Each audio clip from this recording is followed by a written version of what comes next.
The Saints seem to have bought into Kellen Moore's offseason initiatives, ladies and gentlemen. The New Orleans football fellas are the backdrop of today's video. Let's go ahead and get into it.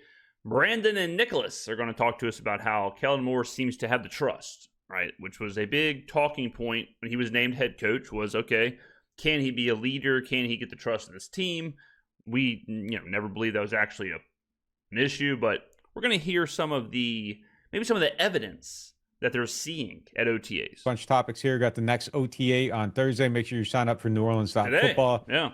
And you can read all the insight on that. Use the code NOF, 20% off your first payment.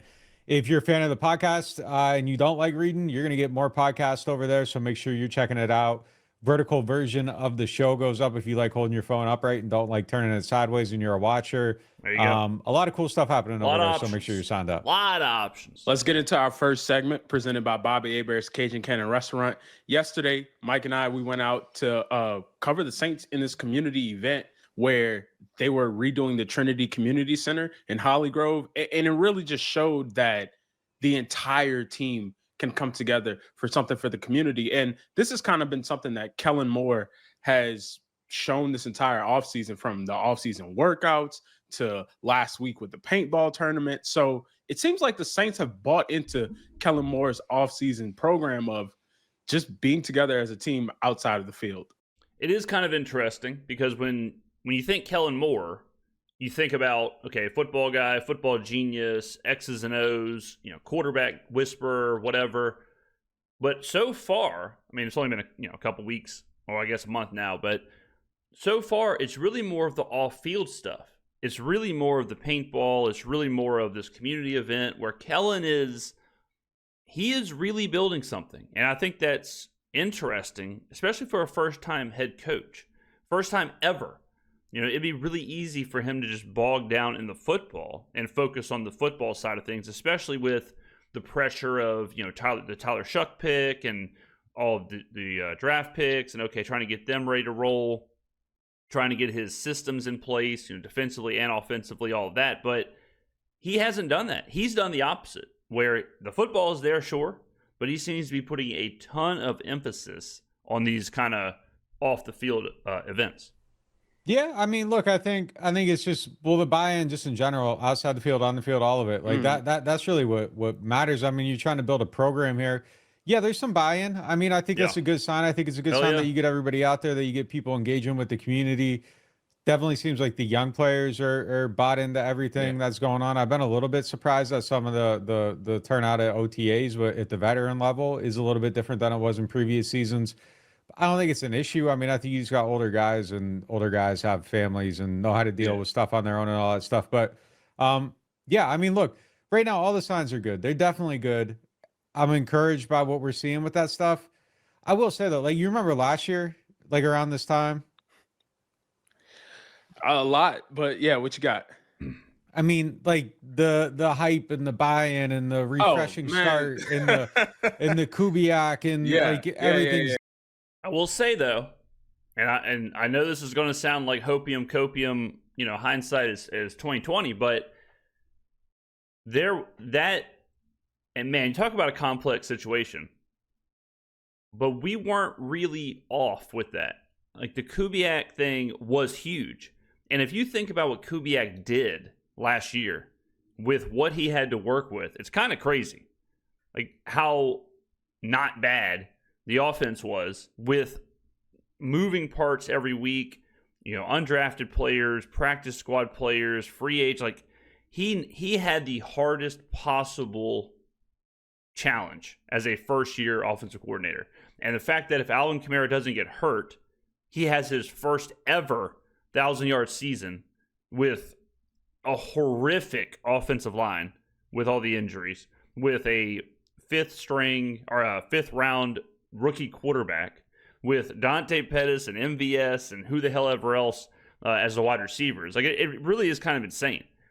And yeah, you can look at those first two games and you look at what that was and how good the Saints were and how good the offense was and just how it was moving and how it was shaking. I mean, even what Kubiak got out of, Trevor Penning, like, all of that was no doubt about it. It was exactly what we said it was, where The Pete Carmichael had sunk, his whole thing had sunk the Saints offense so far down, and the upgrade to Kubiak needed to be talked about, and it was evident all year long. But I mean, yeah, I mean, you got to kind of throw the rest away with the injuries and whatnot. It's different and everything's better. And I remember there was a quote from someone that wasn't often bought in, was like, man, DA's cool now. Like it was, the buy-in was different at this time last year. Yeah. Mm-hmm. Yeah. So, I mean, like, I'm not poo-pooing it or anything like that, but it's just, I've become jaded by going through a downturn a little bit. So anytime something comes up, I'm just kind of like, yeah, it's good. But like, there's this negative thing to comp it to, it's just wait and see. But look, I believe in more so than anything. And I want to know your thought on this. The intellectual curiosity of this staff is one of the things that kind of stands out to me. And I feel like the build is a little bit different in that way. And I like it. I like that, it feels like there's a bunch of dudes like watching stuff on the internet, trying to figure out how to get better, watching high school plays on the internet, trying to figure out how to get better. And I feel like a younger, more curious type staff, like I feel like they're on the right side of a generational divide that's going to allow them to relate to the younger players better than maybe some older coaches that have been around here. The intellectual curiosity is a good point, and it's something we've talked about with just kind of this young, innovative, like, kind of getting bogged down, not only in the analytics and the metrics, but in just the pure like data and information out there. Those guys are girls who they're like, now they're trying to optimize everything. Like they have sleep tape on their mouth. They have the blue light sunglasses. They have the, no fluoride toothpaste. They have every single thing they're doing is optimized, and they're obsessed with kind of like looking at data and looking at all this stuff and trying to figure out how to maximize their life and maximize their performance and their efficiency. That's what this staff reminds me of. And just like with the mouth tape or whatever, it's like, is it really making that big of a difference? Is it even actually working? I don't know, but you do have to kind of give a tip of the cap, kind of give kudos to people who see information, do research, and then say, you know what, I'm going to give this a try.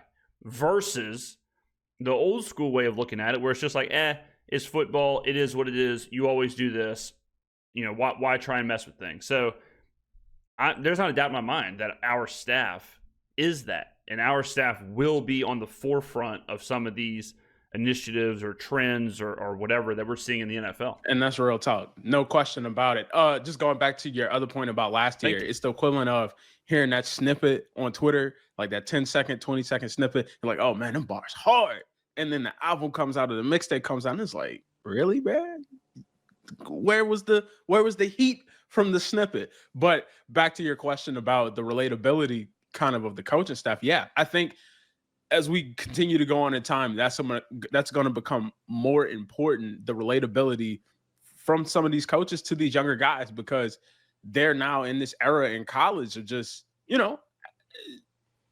doing kind of what they want. So having these coaches here, not catering in the sense of, I got to lower my level of expectation, but just tailoring their way of being engaged on the internet, being connected. That's the thing. If you're connected and have a sense of relatability, then that makes you more receptive to be able to take in what somebody is saying, because it's like, not only is it in this position, but they know exactly kind of what's going on around the football world on the internet. And even when Kellen Moore was talking about that at the LSU clinic, about how he was so tapped in looking at his favorite, Twitter pages and stuff like that to get football stuff. I know that starts with the head man, but if he's doing that, then what are the other people doing? And you got a lot of coaches coming in from the college ranks that know what it's like to be around these younger guys, or younger than the guys that are on the team. So I think that relatability aspect can do nothing but be positive going forward, because it helps you. It helps you. Being able to know how to relate to the people that surround you is a big help. Being able to know people is a big help. Well, I mean, even like in today's like corporate world, I remember having like years ago having, a boss or a supervisor or whatever who didn't even understand like apps on phones. Like everyone else is using all these apps or whatever. They're just completely clueless. Or I'm sure in your office or your work, there's probably some people who are technologically not caught up to speed, and they don't know what copy and paste is. They don't know what whatever this is. They don't know what that is. They don't know how to, share a PDF or export a PDF. And it's just like, there is a gap. There is a gap with that. And in the workplace, it can certainly be like that. So why would the football world be any different, right? So Kellen and these younger guys, like, bringing all of this new information into the team and into practice and into the everything, that is absolutely relatable for the players. Yeah, no, it's definitely something that feels like it's trending in the right direction. I just I gotta point out the old stuff a little bit, like, because there are those parallels. It's just kind of, once you've been through some stuff, like, the hype kind of feels different when you've seen it go sour a couple times. Yeah. But I like these guys. I like the idea of it. See, okay, and I talked about this in a video last week, or maybe this week. Who even knows? You got to kind of look at results differently. Like, for example, let's say we fire Dennis Allen, we bring in a new coach, but it's a defensive coach, and we keep Kubiak. I would feel great going into this year with Clint Kubiak because he succeeded in so many different avenues last year with such a bad hand that if I'm looking around like, man, now we're healthy, I know he's a good coordinator. I know he can do this. I believe in him. I believe in his system, whatever. So even though it was a 5-12 season, even though it wasn't pretty, I would still be hyped up for Kubiak because of what he did. Like, it's not just, oh, well, the win-loss wasn't there or whatever. There's all these trend lines you have to look for. Now, defensively, we're horrible. Like, we couldn't stop the run. We couldn't get, opposing teams off the field. Like, we all know the problems. But offensively, I would be just as hyped up as I was last year if Clint Kubiak was returning. Now, I'm glad we have our coaching staff, but even in bad situations, sometimes there's good. Now sometimes it's just wholly bad. Sometimes it's just like, okay, that was just awful, and it is awful. Like the Pete Carmichael years, where you're looking at the context, you're looking at the analytics and the metrics, and it's like, okay, this is just bad. There's nothing good to take from this. There's nothing positive. This is a net negative. All right. So I understand that people look at last year as a disaster, and in many ways it was. But in many other ways, you can look at it and say, well, this was pretty good. This was not bad. This, like, just like Rattler, people throw the 0-6 or whatever out there, and it's like, man, that is just so, like, that means absolutely nothing that he was 0-6. It means nothing at all. Completely different team, completely different situation, completely different cast of characters around them. It's just like, that's just not understanding any of the context. I still think a lot of it's going to be determined in season and when it goes bad. Like, I remember. No, that's for sure. And Nick's right about that. All this is cool until things go bad. All the community building, all the paintball, all that stuff is cool. What about when you're 0-4? What about when you're 0-6? What about when you're 1-9? What happens then? Are you playing paintball then? Probably not. Right? Are you building houses in Holly Grove? Probably not. So, yeah, this part is fun, and this kind of stuff is cool, and we like it. But we don't see this season being great as far as, like, win-loss. I've said 6 wins. So that means more than likely you will be 2-6, 2-7, 3-11. Like, you'll have that stretch. And what do you do? What does the team look like? What is the vibe then? Foster told me last year when everybody was hyping Kubiak, and I ignored this warning, but he's just like, everybody's always, everything's always good this time of year. Everything's always good when it's ideal. Well, what's it going to be when it's not ideal? And we'll kind of find out then. And I think it's going to be a very unideal season, but I think you can go through a season and feel like you have ideal circumstances other ways, even if the results aren't quite ideal. So there it is. Me and Nick seeing things eye to eye, like the Goofy movie. Okay, 100%. Things can go right while they're going wrong, as long as they feel like they're building towards something. And I do think that the younger players are excited probably about that a little bit, being part of it, going through the process, seeing things get better. Everybody wants to be on a winner, but I think those guys at that end of the spectrum are probably that are here, that have years left on their contract, are probably really excited about where they're at in this, in the ability to kind of turn it around. Yeah, really just thinking about what you said. Everybody, in a boxing sense, everybody looks good if they're hitting the speed bag. Everybody looks good if they're hitting the heavy bag. But when you go up Brandon's been against all somebody about the else and they metaphors hit you, today. it's like, whoa. Where was where was it at? So yeah, no, that's a great point. But just it's the Mike Tyson quote. Yeah. There you go. Yeah. Everybody has a plan until they get punched in the face. even in this time of year, that was a good dude, man. That was a good dude. He was cool. He was chilling person. Mike Tyson? Yeah. You met Mike Tyson? When did you meet Mike Tyson? We met Mike. Oh, yeah. I forgot we met Mike. How do you forget you met Mike Tyson? I forgot we met Mike. Yeah, we did meet Mike. Met Mike. That's like one of the top 5 guys who you remember meeting. I mean, what a flex. What an absolute flex to be like, oh yeah, I totally forgot I met Mike Tyson. What's next? Like, we did do dinner with Obama. I do remember that now vaguely. Yeah. Yeah, he was cool. Damn. Yeah, man, we met Mike. But I forgot we met Mike. Yeah, got pictures with him and everything. Yeah. But even with this coaching staff, even now, where did y'all meet Mike Tyson? How do you just go by that? Hey, how do you just breeze through Mike Tyson and go back to talking about Clint Kubiak? Well, this guy's doing things cool early, getting ahead of everything instead of week 3 where you have to rely on using a rap quote to try to be relatable. So I think it's gonna all work out in that sense. But kind of what else do you see? I know you spoke on the veterans that kind of aren't here in this OTA 3. We've seen some of the guys that weren't there in the visible OTAs for us be in some of those videos, meaning that they have showed up at different points of the week. But do you expect the turnout to be the same tomorrow, or do you expect a little more people to be down here now that mandatory minicamp is coming up, or you think they're going to wait to just show up then? I think it'll probably be kind of more of the same. Some of the guys we've seen will, probably be there. Like there's been some people that have been in and out. I think I don't think it's going to be drastically different though. I think some of the guys that are missing are going to still be missing, and then they'll get there for mandatory minicamp. I mean, I don't think Alvin's going to be out there. I mean, like I don't see that. He might still be overseas. Yeah. I think he's back. He's working out again in Colorado with his trainer. Okay. Yeah, but I think it'll probably look pretty much the same, which is which is fine.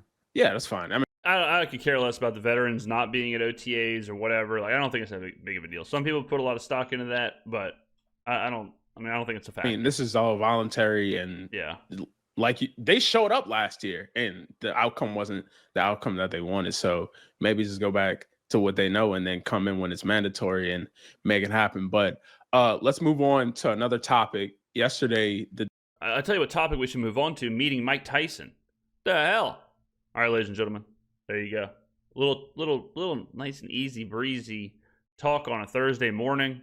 Kellen Moore, they're buying in. I'm buying in. I'm bought in. Believe that. All right, ladies and gentlemen, get on down in the comments below. Thank you for watching per usual. I will see you in the next video, which will be in a couple hours because we do minimum 2 videos a day. It still surprises me when people are like in the comments like, man, 2 videos one day? It's like, brother, we've been doing 2 videos a day for like 2 years. Kidding me? Sometimes 3, sometimes 4 videos. You know what I mean? The last time, someone will have to go check. I want to say the last time we did not do a video was, it was like around Christmas 2022, maybe. I want to say like December 21st, 2022, somewhere in there. But since then, or maybe 2023. Yeah, maybe December 2023. Somewhere in there, I think is the last time we didn't do a video. Last time we didn't do 2 videos during the week, who the hell even knows? All right. See you. Peace. Bye. See you.